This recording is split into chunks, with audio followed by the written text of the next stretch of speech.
Okay, welcome everybody. My name is Bridget Morstra-Amon, and I'm a family consumer science extension educator here in Ada County in Boise.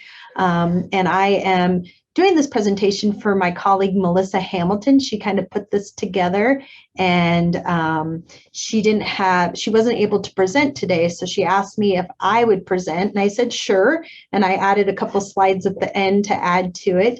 But in here, you'll see a video from Melissa talking a little bit about creativity, connection, and Halloween fun in do-it-yourself Halloween costumes. With me, I also have Jim Eakins, which is my colleague up north, and he is in, you want to say what you do again, Jim? Sure. I'm the area water educator. I run the water outreach program for Extension. I'm based up here in Coeur d'Alene. And you're actually going to get to see a little video of him, because when we start these sessions, we actually show you a little video of other departments. So like I said, Jim will actually be in that video, so it's kind of neat that he's the chat moderator for me. And of course, Serene's on, and she's facilitating, helping with this. So we'll go ahead and get started. And like I said, I'm Bridget. I'm the family consumer science educator here in Ada County, and I'm presenting this on behalf of Melissa Hamilton. Okay, so to get started, opening slide, just a little bit about University of Idaho Extension, practical education you can trust. We bring you knowledge and research to you where you live and where it's convenient for you. We're working on issues in food production, 4-H youth development, horticulture and small farms, community development, nutrition, health and wellness, forestry and natural resources, and water. And so here's a little video about the water education.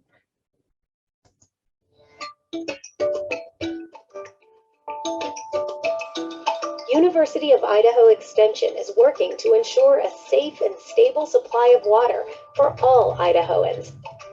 From water quality monitoring to watershed ecosystems, irrigation, water management, and hydrology, UI Extension is helping to protect our water for the future.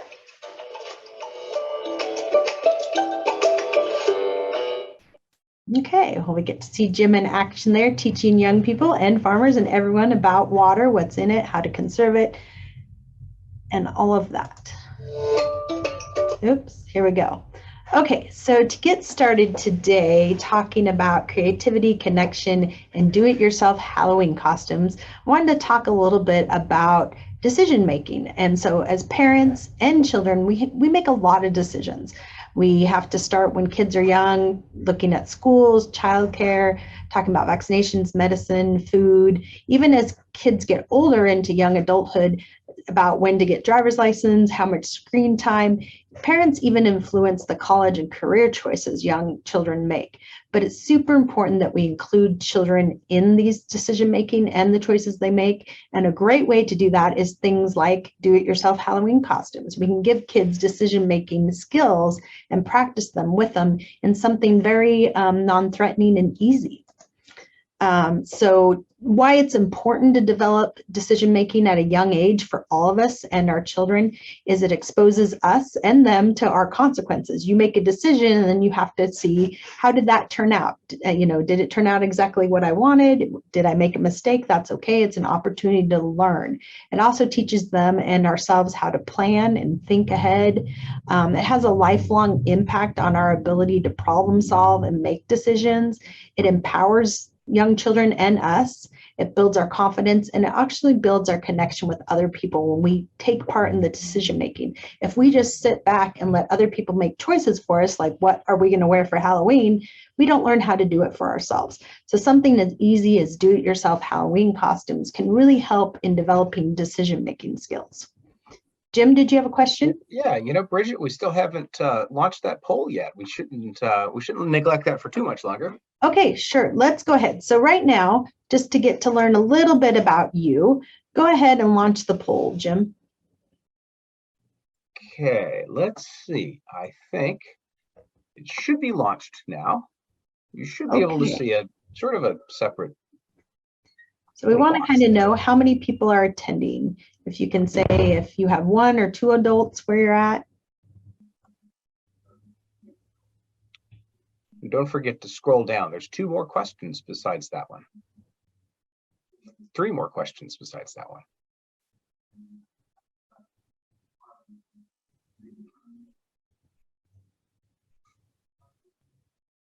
Okay, looks like we have 6 adults.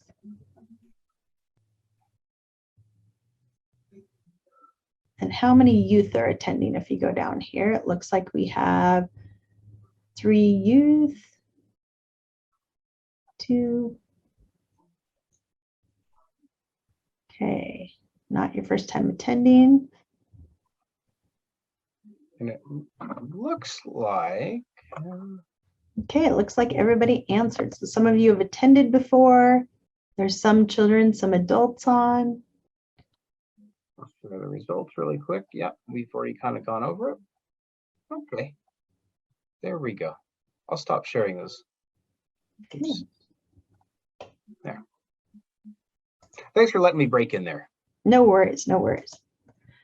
Okay, so something else I just want to talk about a little bit in relation to making your own Halloween costumes is what we need to succeed, both as young adults, and as children.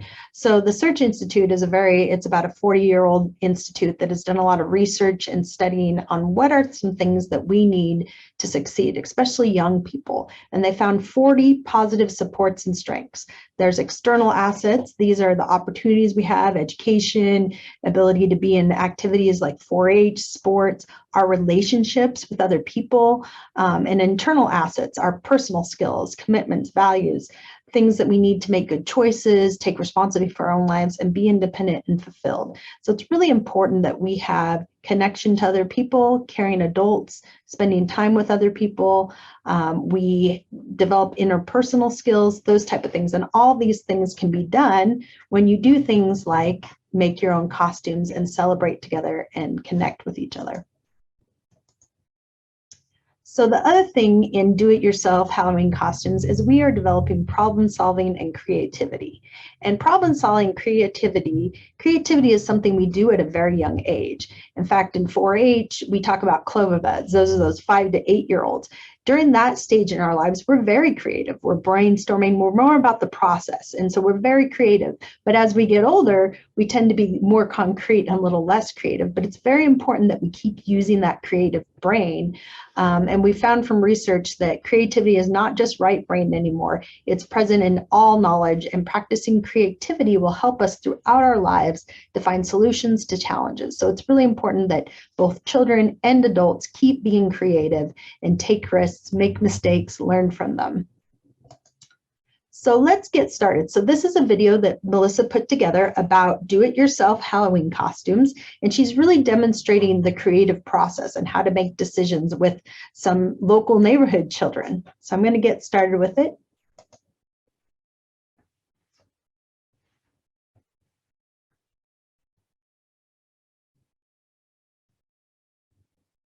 Hi, my name is Melissa Hamilton, and I'm the Extension Educator in Valley County. I am going to be talking today about do-it-yourself Halloween costumes, and the first one is going to be the Lego costume. The second one will be a Pac-Man costume, and the third one is going to be a burrito. And so let's get to it. Okay, quick question before we get started. Did you all just dive in and just kind of tear into the supplies and get at it, or did you have a process? We have a process. What was your process? Our process is we're gonna know what we're gonna make, we're gonna know what supplies we're gonna do, and we know that, oh, we need to put this there and that right here, and we're not gonna be like, oh, that's mine, that's not yours, like we're not gonna be just stealing it. You drew it? Can I see it? Okay, what other process do we have?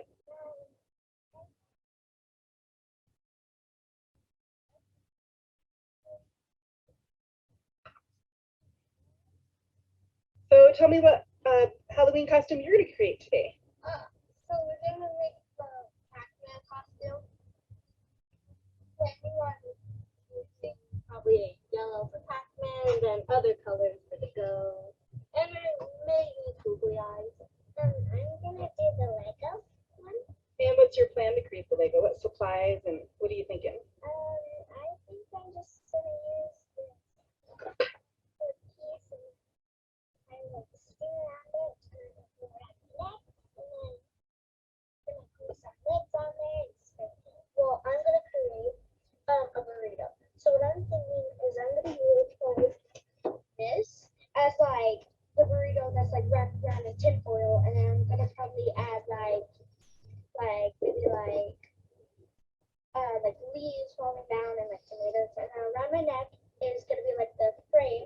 tomatoes and lettuce and meat, probably.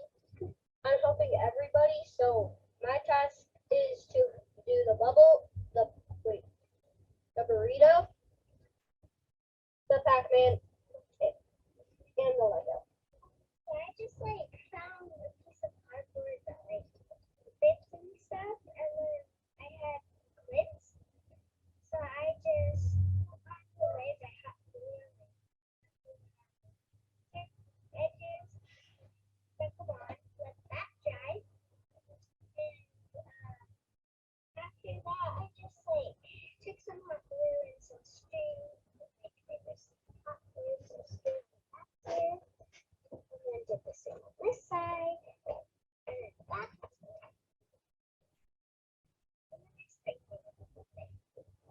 Wow, that is a snazzy Halloween costume. What is it? It's a burrito. Woo! Very nice. Tell me about how you made it. Okay, so we took like this tin foil. We were gonna do like a top, but we thought it was just like nah. So we added string so that I could like make it fit up, and then we added like green leaves and like tomatoes and cheese, and we added like this. So I was like, open up. Very nice. That is an impressive looking burrito costume. Very well done. Good job. Okay, perfect. Okay, so she gives a little disclaimer there that there was glitchy, there were some errors, it was a little hard to hear. I think she does a great job role modeling that it doesn't have to be perfect. You know, I think oftentimes as adults, we want things to be perfect, right? But it's really important about the process too, and be creative and let kids explore and come up with their own ideas. So some other examples I wanted to share with you that I pulled in is to get the whole family involved. I have some colleagues that don't have children, but they have nephews, and they love, over the years, they've made some very creative costumes with their nephews, asking them, you know, what are you interested in? So on the left here, my one colleague, Ariel, she has a nephew who loves cheese. He's a cheese enthusiast. So one year he wanted to be cheddar cheese. So you see that one in the middle here. So they asked him, they found a yellowish orange shirt, and he had some yellow pants. And so they took this piece of felt and folded it in half, cut circles in it. They glued it to the shirt. And then the box, the hat, they actually made out of a cardboard box that they glued together into the wedge of a cheese, and they painted it a bright orange. And then I think she said they used a darker orange marker to make the holes for the cheese head. Then the next year he wanted to be string cheese. He still is a cheese enthusiast. So I thought this costume, you know, they drew it out. She drew it out with them, asking him, you know, what does this look like? She used fleece, made a tube with it. Again, another piece that she folded over, and she did sew down the back, cut holes out of it, and she cut the bottom. And then for the hat, she just used some foam, and she circled it around and cut the top into string cheese. And then I love here, she just printed off on a printer the label. And I love that she put the nutrition facts on the back too, because I do nutrition education. So I thought that was extra special. I gave her extra credit for that. Then on the right side here is another colleague of mine, her nephews and their mom. She's made costumes for them. What I love about this picture is that everybody wanted something different. The mom's like, I'm not spending any money. I'm just going to, you know, whatever's inexpensive. I have a witch hat. I have this. And so she told her, you know, you could wear some tights. For the sons, this son, he wanted to be a cat, Sylvester the cat. So he had a black sweatshirt and sweatpants. So they just took a white piece of felt to cut out the stomach. And then they found some ears and a nose and a tail. So they already used a black sweatshirt he had. And just with a couple dollars of felt and another $6 or $7 for the nose and the hat and the tail, they were able to put together a cat costume. And then the other son wanted to be Mario. So here he had a red shirt and white gloves. So they put together a blue jumper, and they did cut him out the hat and the mustache. Actually, I think they bought that at a store. So it was kind of a mix and match, do it yourself. But I really encourage you guys to look at what you have on hand and then what you can add to it. So for example, myself, I'm going to demonstrate this. I don't know if you can see it. I happen to have, when you're at home, I happen to have this shirt.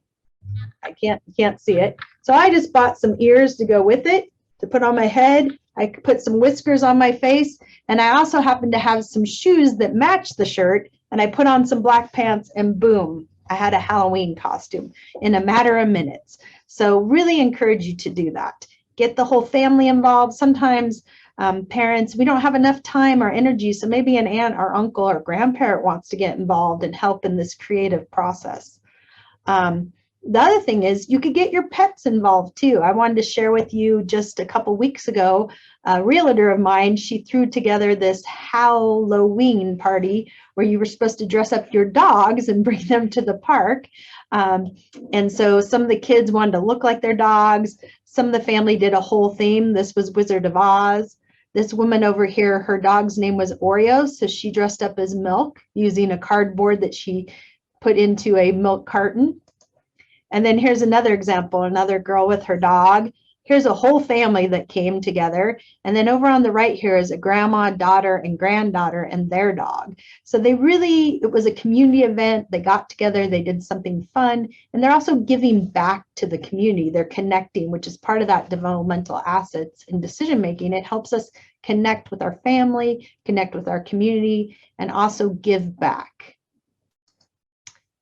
So what do you need to do a last minute do-it-yourself Halloween project? So you do need some supplies. Sometimes you can look around the house, see what you have.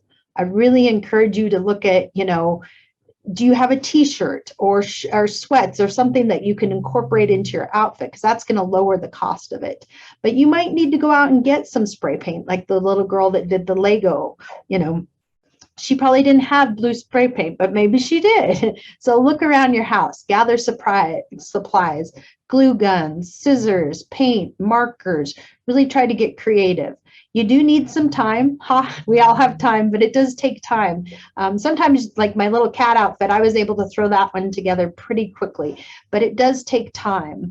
And you do want to keep it simple and also age appropriate. So if kids are going to create their own costumes, make sure that it's something that's doable for them, but also maybe get some ideas. Go out and look online.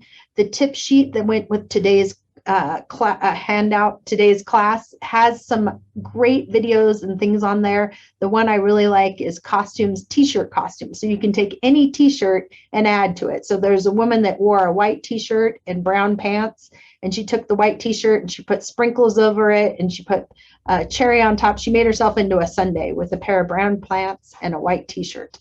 But keep it simple, get some ideas, be willing to collaborate, create, and problem solve if you're helping each other, brothers and sisters or parents or aunts and uncles. And also just model creativity and reflective learning, which I think Melissa did very well in her video, is asking, going back and forth and being willing to have that flexibility that the costume might not turn out exactly like you think, but it's perfectly imperfect, right? It's exactly how you make it, how your child makes it, and it's okay. That's how we learn, that's how we make decisions, and how we create and use our creative brain. Any questions on today on the costumes? Does anybody have any ideas about what they're going to do for Halloween? I know we shared in the beginning, someone was going to be a mummy, I heard.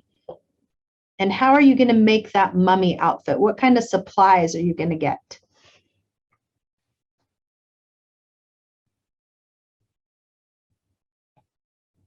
I don't know if they're able to unmute. I was gonna say, Bridget, they're just so floored with all of the options and ideas. I love that you shared just something as simple as, jazzing up a shirt that you already have on hand with a headband and, just whiskers. It's like, well, shoot, I could do that with just some mascara. I don't even need any additional supplies there. If I already have the headband. So I'm loving the ideas. Does anyone else want to share any ideas they have?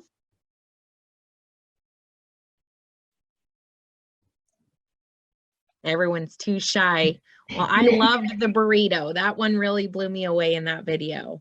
And if you go back and you look at this little girl here, she just was able to she took a headband and she took some felt that she taped to it and put some little black dots on it. And if you look at this gal here, she bought these and then found a little mask with a tongue that you could put on it. And then she wore these little pants have dogs on them, which is kind of cute. But even here, you can see the adults dressed up. Lots of things you can do. Okay. So that is the end of today. That's all I had to share, but I do encourage you to look at the handout and go out and look at the different links. It'll give you a lot of ideas. Like I said, costumes you can create just out of t-shirts, a lot of different things you can do. Get online, start looking, asking. I love that my one colleague always asks, you know, what do you guys want to be for Halloween? What do you like? And how interesting that he likes cheese and he wanted to be cheese for Halloween. How do you be cheese for Halloween? Well, they pulled it off. So it might take a little time. So ask ahead of time, kind of get the ideas going and just be creative.